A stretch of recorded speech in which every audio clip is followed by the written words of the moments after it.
Sorry about that. I was trying to shoot it all in one video, but uh, when I was moving everything, I ended up hitting the wrong key on my phone and it locked the screen and basically bumped me out of the previous video. So I guess that's okay. I mean, the previous video basically uh, that was a good place to cut it off. It was a good preamble intro. So now we have to actually look at the figure, and here he is, a Royal Guard, a Lemurian Royal Guard. He is basically a black lizard man with gold and silver armor uh, that leave his upper arm, upper leg, tail bare, but and head bare, no helmet. Uh, and his scale is like a little black. He's like a black lizard with a white marking. I only know that because I watched a lot of previous reviews and read a lot, tried to read up on the guy. Um, so, um, roughly 7 inches tall, maybe a little bit shorter. I would say about 6 3/4 of an inch. Um, and the first thing, I hate to start with a bad thing, but let's get it out of the way because I think most people who's received their Savage Crucible action figures have noticed by now. These things are a bitch to get standing. Like, I got him standing now after about 10, 15 minutes of fine tuning his gesture, and I'm like so scared to have to move him because he doesn't want to stay standing. And part of the reason is his articulation.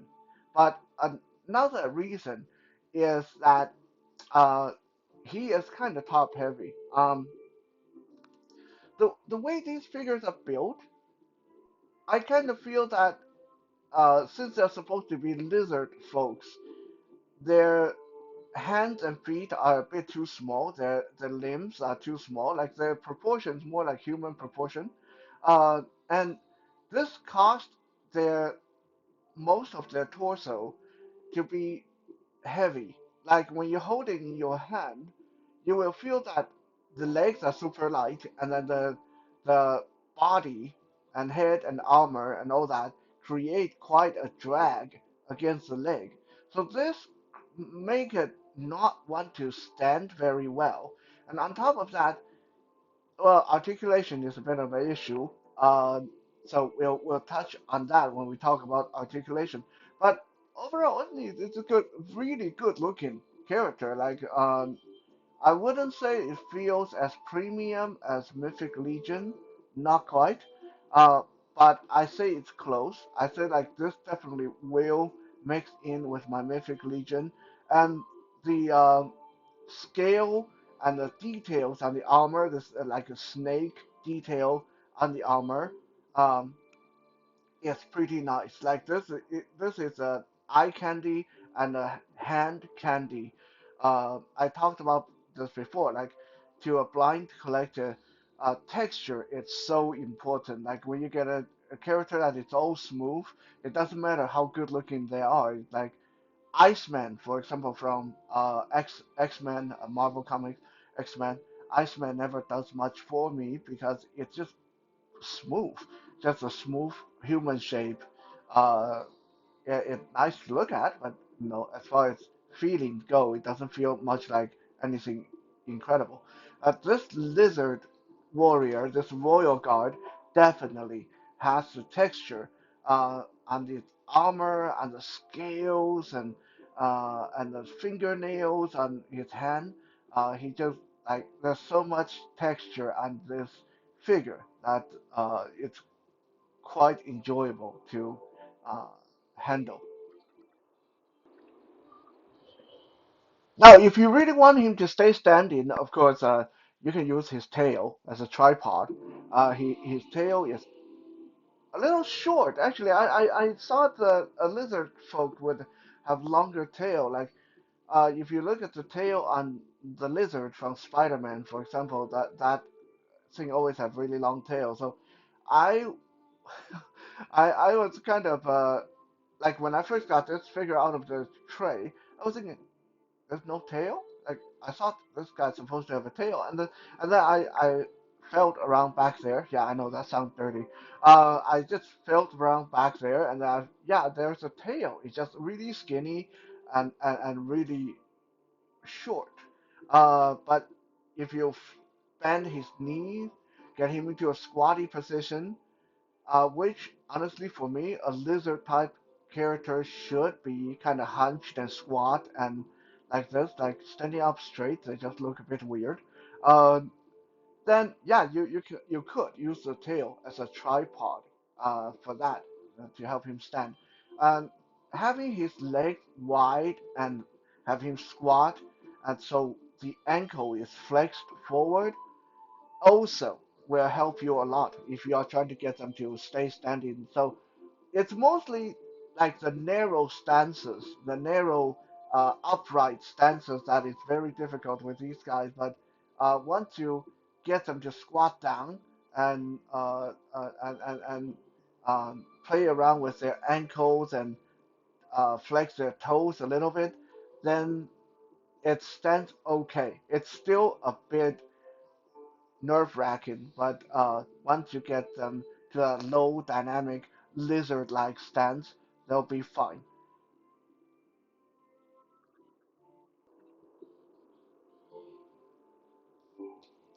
By the way, I got him on my new light base, so please give me some feedback if you guys think this lighting is better than before.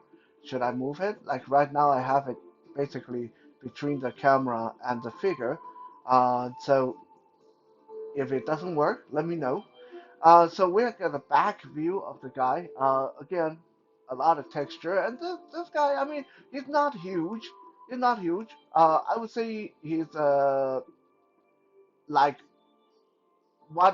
basically one of the large body and a Marvel legend.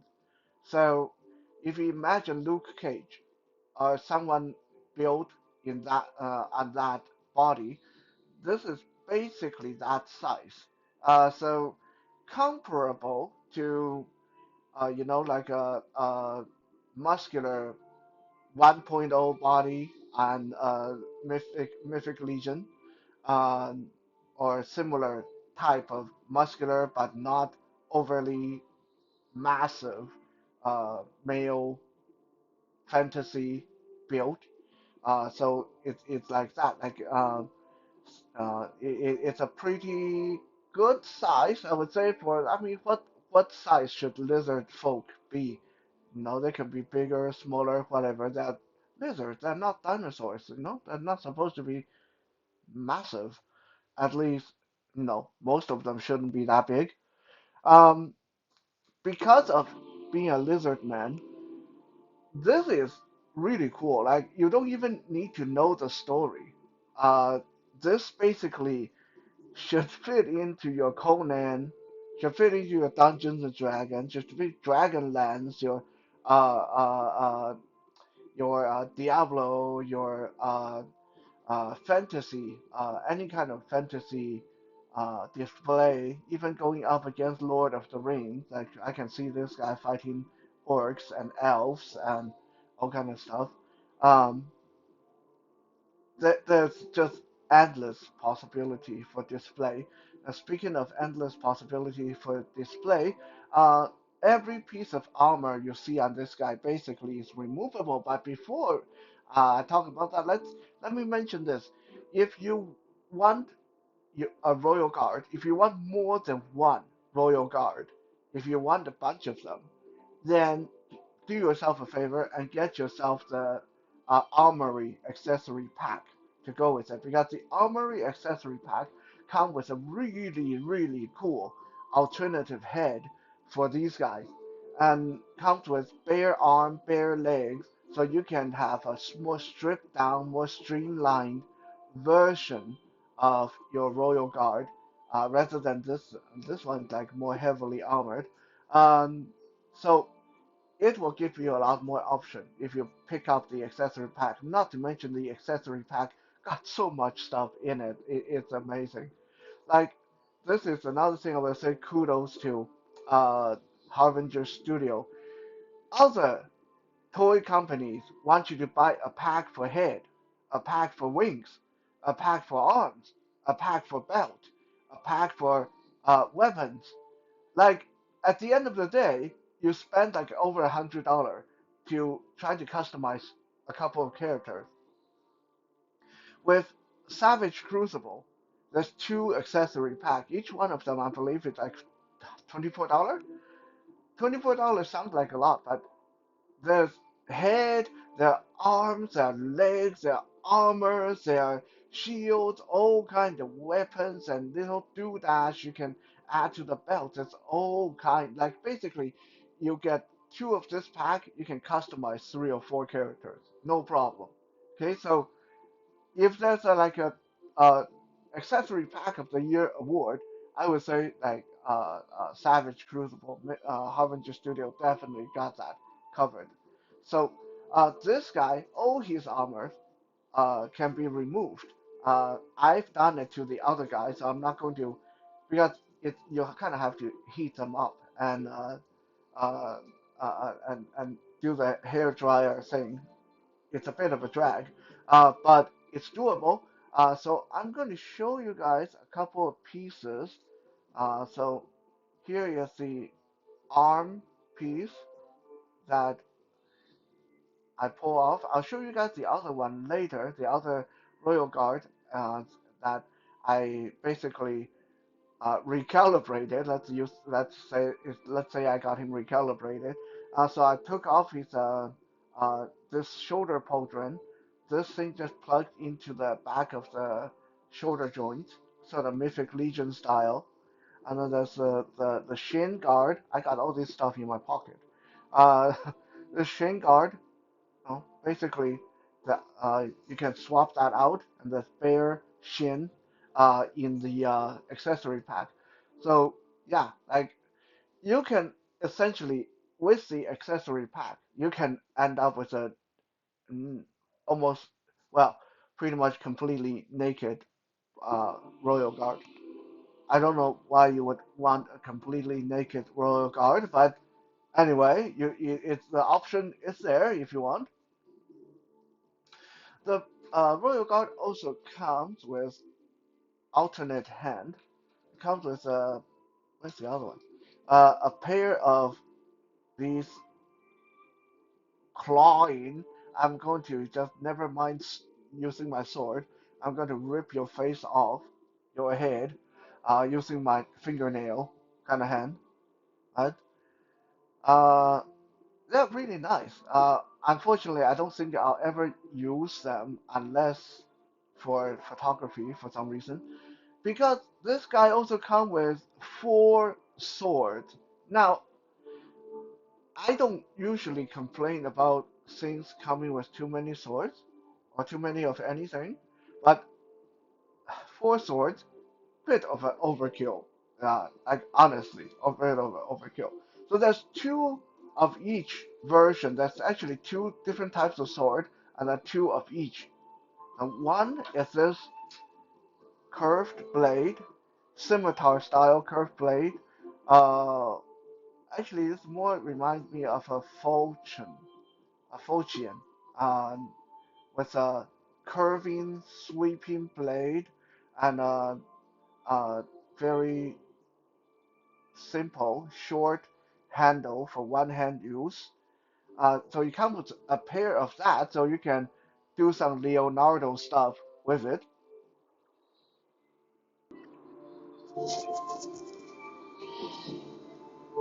And then it comes with a pair of this. Well, they call like when Nikki wrote me the email, she described them as long sword, but I think of these as orc sword. Like this kind of configuration, whenever I seen this kind of sword in fantasy, I think of them as like orc sword from Lord of the Ring because that's when you see like swords like this that don't have a point in the front and it's like really broad, almost like a paddle for a canoe. Um, this these swords from my understanding, look very cool. Like they got like translucent blade or something.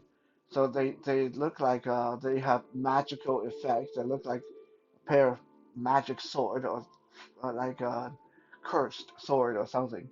But yeah, like configuration wise, they're basically your Lord of the Ring orc sword. With like there's no point. There's no you can't stab with these. They're more for like hacking. Uh, Kind of like when I talked about the brother Mandibulus figure, I mentioned the Buster sword. A lot of people say it's ridiculous.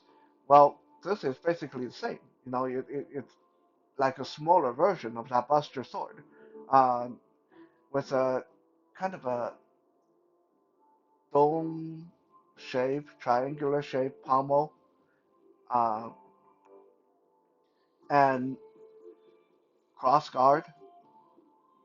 It's pretty nice. It's pretty nice. Um, Now, I was originally thinking that this is crazy to give them four swords. Like, what? Like, he goes into battle and he have to, like, pull out two swords and he breaks those two swords, he pull out another two. Like, what's the deal here? Um, like, there's no way for him to use all four at once, right? But then I realized that my error in thinking is I'm thinking like a human. But like if you fight like a lizard man, then maybe four sword makes sense. Okay, let me show you guys. Um, but before I show you guys how in my head this would work, let me say this. They should have replaced the scimitar, the curved sword, with this one. Okay? Rather than a pair of the scimitar, he should have come with a pair of this spiky sword, this spiked, almost like Chinese style sword. They should have given him a pair of this. Actually, now that I'm holding it, this is like a Chinese tiger hook sword, almost. They should have given him a pair of this instead. Uh, why? Because this have a ring on the pommel. Because this have a ring on the pommel. The other sword, the pommel, there's no ring or a holes anywhere. So why would I say that these would make sense? Because you would be able to loop this around his tail. Okay, so in my imagination, this would be how it goes. Kind of like that. Let's say our super badass royal guard get ganged up on by multiple opponents. Uh, Grab one sword in each hand. Have the tail holding on to one. Using the ring on the pommel of that, like a tiger hook style sword, and then grab either a dagger or another sword in its jaw, because being a lizard, it would have more flexibility and longer reach and stronger jaw, and so it's supposedly be able to do that.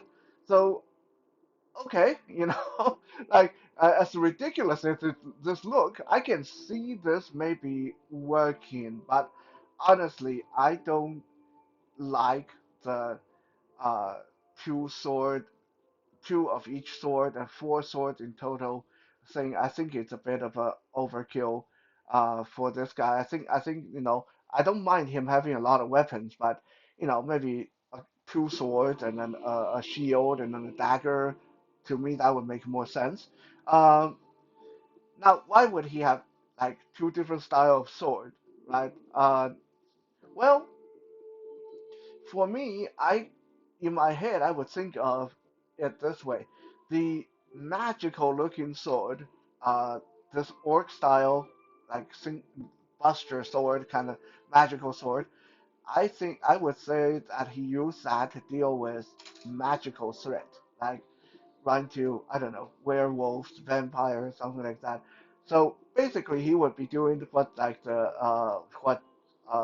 Gerald does in the Witcher series. One sword for magical fight and one sword for regular enemy. So the scimitar would be the sword he used for like regular enemy. At least that's how it worked in my in my head.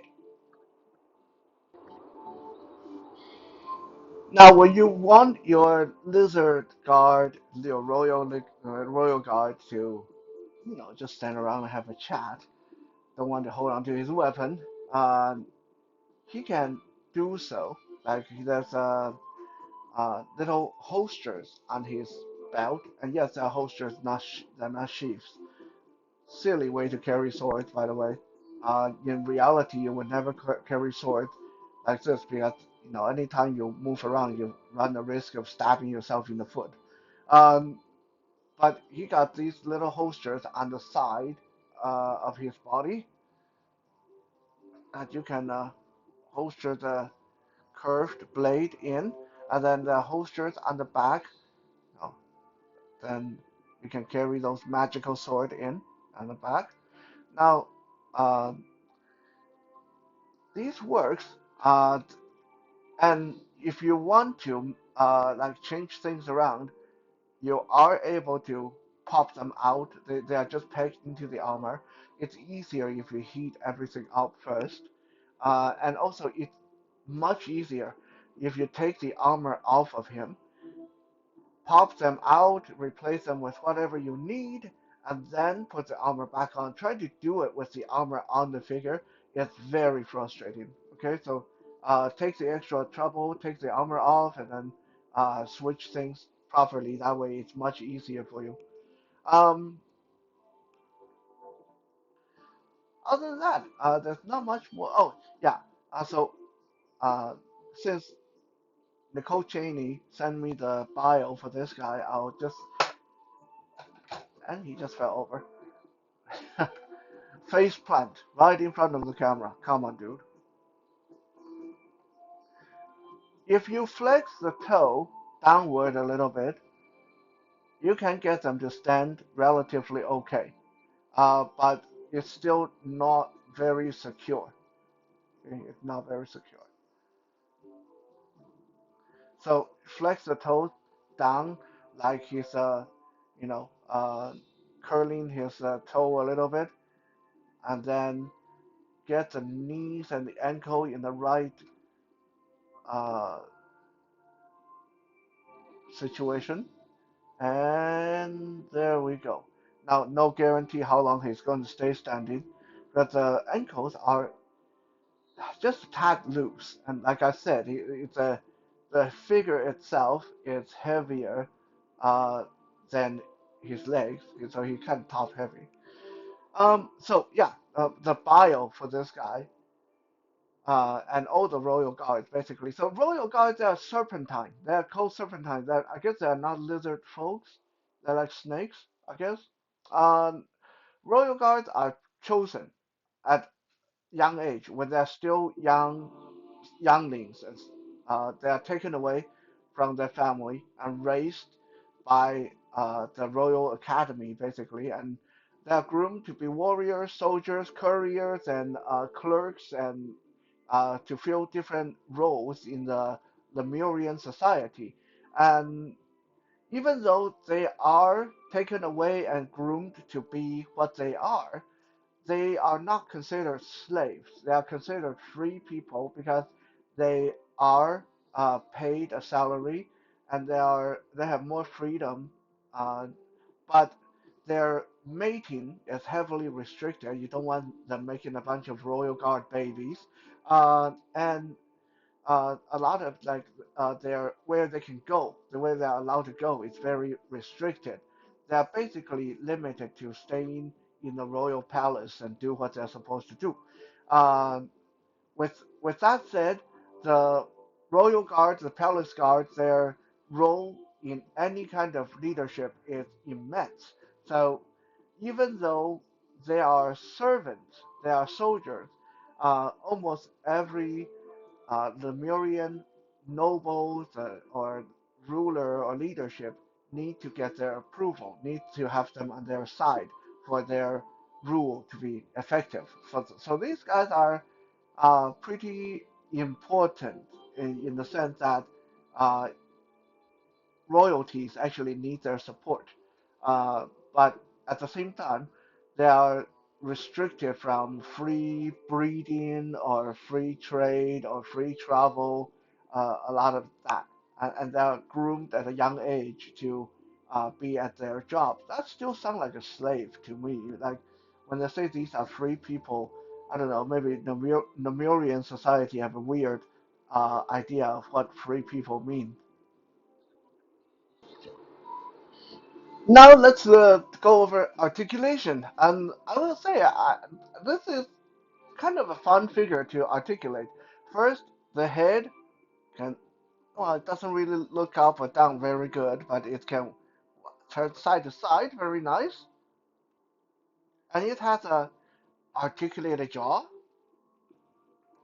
yum yum yum yum yum. Wish it had a tongue that can, like, you can plug in. I mean, it's a lizard after all, right? Like, well, actually, sorry, this guy's a serpentine. So, but still, like a tongue would be nice. Like a tongue attachment would be nice, right? Uh, the head really does feel like a lizard or a reptile. Like the texture of this is just amazing. Um, the shoulder armor, this shoulder pauldron, it kind of it can move, and it does kind of move with the arm because it's attached to the uh, shoulder joint. So it's nice. It doesn't restrict movement. Like this is something that I think Mythic Legion Four Horsemen should take a page out of because their stuff is attached to the back. So yes, it does move, but some of their armor pieces are so huge. Like when on my centaur figure, the Apharius the centaur, I literally have to just do it without his armor. I have to just display him without armor because with those armor on, his arms can't move at all. So I think if they peg the armor to the back of the arm like this, I think that will solve a lot of that issue because that now it will move with the arm, right? This whole top piece of the armor is just like a vest, right? Uh, you can remove that. I think you would have to remove the arm. Is there a way to undo the strap? I think so. Um, and on the back, these little holsters that are pegged in, they rotate. You can pull them out very easily. Getting them back in might be a bitch if you don't want to remove the armor. And so the shoulder has pretty good range. We can get a pretty nice T-pose, and it has a kind of like a butterfly joint. The elbows are nice. Like they're actually double jointed, but because of his armor, because of his uh forearm, I think those are called vembras. Uh, they're not going to be able to get that double elbow joint. I don't think. No, no, the armor is blocking that.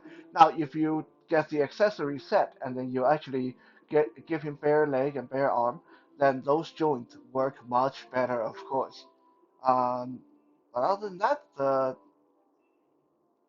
wrist hinge, oh, nice, nice. Vertical hinge. You can definitely do that stabbing pose.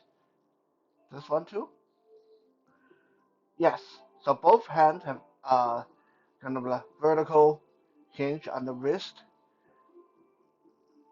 waist, rotation. It has a diaphragm crunch that, oh, look how far it can crunch forward. That's funny. And back.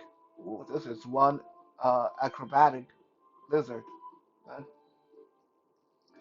Twisting at the chest, twisting at the waist, and the waist joint can crunch forward too. So this guy can almost, not quite, but again, I think if you remove the belt and the chest armor, he can bend over really. He can curl up into a ball almost. Leg, go out to the side, full split. Ooh, nice high kick with our lizard, like do some lizard martial art, no problem. Look at how high that can kick. I mean, there's no way he's going to balance. He can't even stand properly on 2 feet. So I'm holding on to his foot right now. But Yeah, like this is impressive. Like that's a really nice range with his leg. How about forward? No, not too good forward. Like the forward range is a bit restricted, almost no backward range, but that's okay. I don't have much backward range either. Tail. This is a fun tail. The tail has one, two, three, four. 4 points of articulation. The range is not great, uh, but you can get some pretty expressive pose out of the tail. Straight, asking the question, tucking between legs. I kind of wish that at least this last section, the tip of the tail, I wish this was bendy because then you can really use that to hold a sword. Okay, so like I said, being a lizard, or a serpentine, sorry, serpentine. He's going to murder me in my sleep.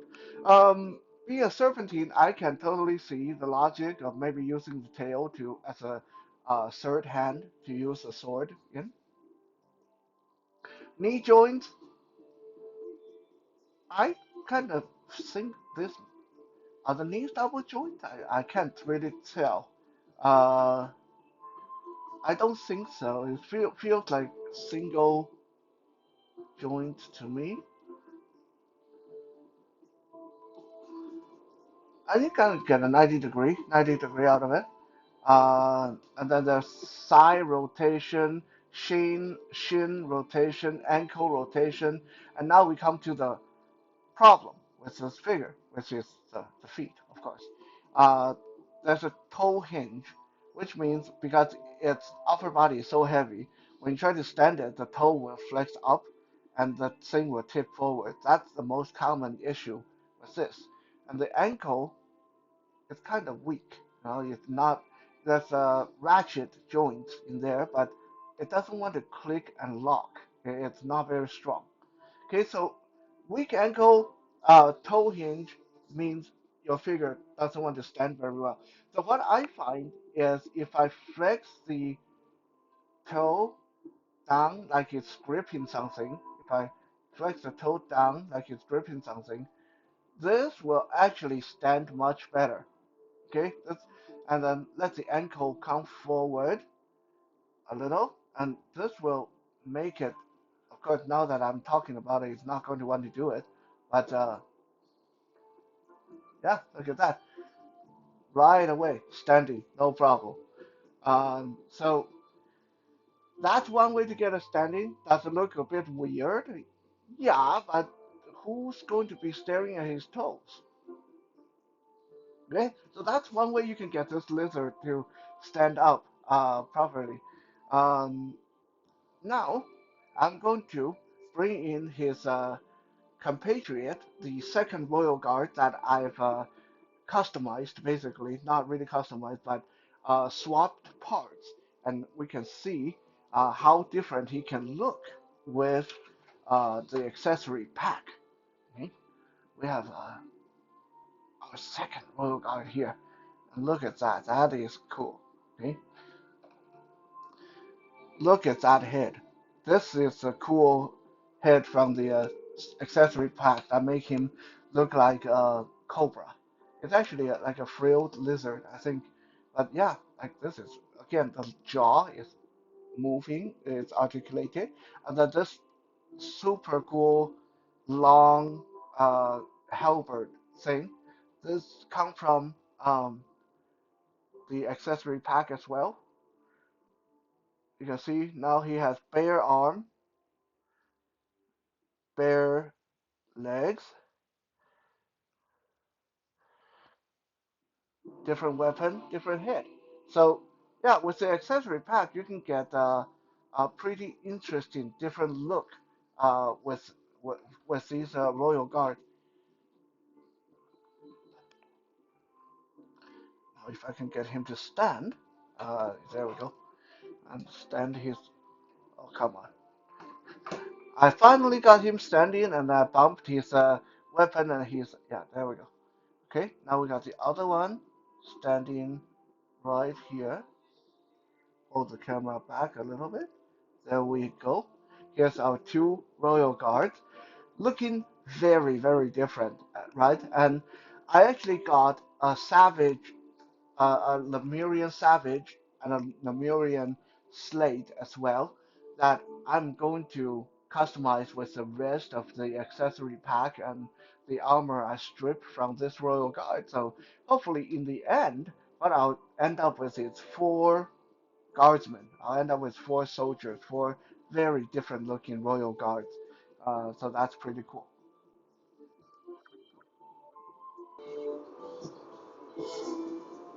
And here is a final shot of our two royal guards standing um, with Medusa from Curse of Spawn. This Medusa is a very old figure, but she actually does look pretty cool, at least in my opinion. It's very cool with these lizard or serpentine royal guard. And then we have, just for fun, we have this lizard man from Masters of the Universe classic. Uh, Definitely more animated looking, not as detailed, but you know, uh, it's a lizard. There was a couple of other figures I wanted to get in this shot. There's a uh, uh, Burning Hellion, I think it's called, Inferno figure from Duel Master that looks a lot like a lizard dragon character. And then there's a one kind of lizardy looking half dragon ninja thing that McFarlane made for the Fortnite line. That actually displays pretty good with these guys too. But for the top of my head, I can't recall which display I put those two on because they don't have their own display. They kind of just get shunted off to anywhere that people need an extra villain to fight. So right now I can't remember where the hell I put them. Uh, but yeah, this is a quick look. Well, not so quick, but this is a detailed look at the Lemurian Royal Guards. Very good first impression. Waited for a whole year for these figures to be in my hand. I will say, I'm not disappointed. I'm a bit annoyed with the ankle and feet situation. Um, but other than that, I say $40 each for very good artwork on the box, even though that doesn't benefit me as a blind person. But hey, kudos for good artwork. As an artist, I can definitely appreciate the effort in there.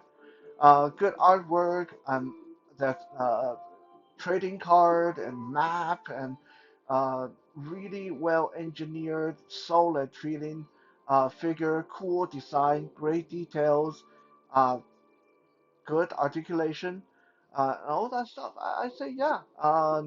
For me, the two accessory packs impressed me the most out of the whole lot, which is weird because usually I don't buy accessory packs. I always feel that if your action figure is so lacking that I need to buy accessory packs to accessorize them, then it's not worth having. But in this case, the figures themselves are good, but the accessory packs, man, they give you so much more.